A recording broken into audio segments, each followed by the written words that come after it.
Why do you think the gospel has done so well in China? Like the underground church is just, we don't even know how large it is because it's underreported. But, have you watched Martin Scorsese's film Silence?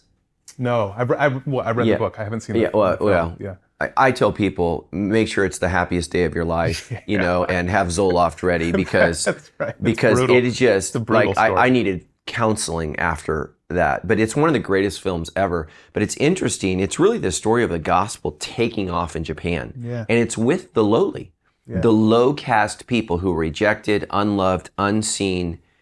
And this gospel message hits the shores of Japan, and it's rejected by the elite, those in power. Yeah. And I mean, they kill everyone and anything, to stamp this out because these these poor people are so devoted to this Savior that would come low and lift them up. But it's interesting. But look at Korea. I mean, Korea has been transformed with the gospel.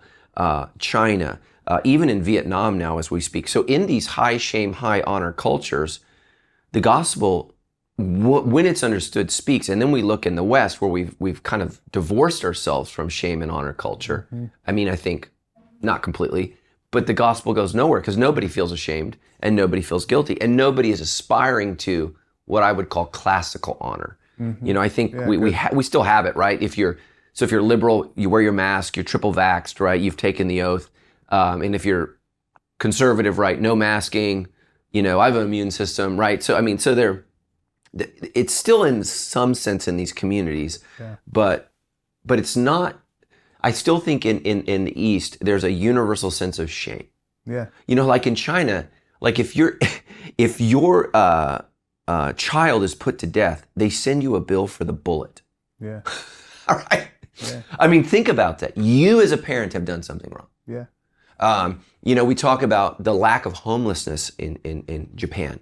Your family is coming for you with their shoes. Yeah.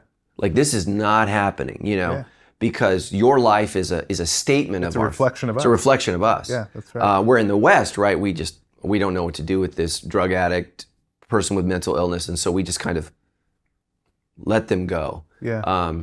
But and I'm not saying Japan or Korea. I mean, Korea more so than China, but the gospel is growing there at a faster rate than it is here because there's a culture that understands shame and honor. And whereas here is, I think we've lost that a little bit. You should never feel bad. Yeah. And it's like, well, sometimes. Yeah. Yeah. So.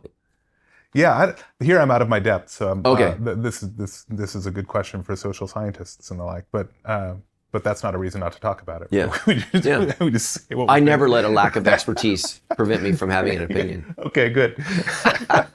I mean, I think part of what's going on is just that it's this old phenomenon that the church thrives where it's persecuted. Right. And that has very little to do with shame and honor. And the like. So I think partly that's what's going on. Yeah. But I also think that the church in the contemporary Anglo West, we're so dominated by this ideal of rugged individualism. Right.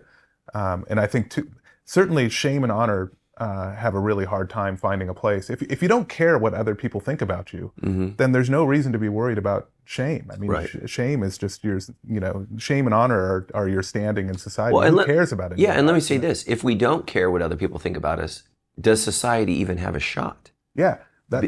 And I think to your earlier point, does Jesus following have a shot? Because my own read of the scriptures suggests that there is no such thing as just, or that's putting it a little too strongly, but the way of Jesus is the way of communal, familial pockets of loyalty to Jesus. Right. The idea of me and Jesus and him saving me from my sins, and that has very little to do with anyone else, is I think just foreign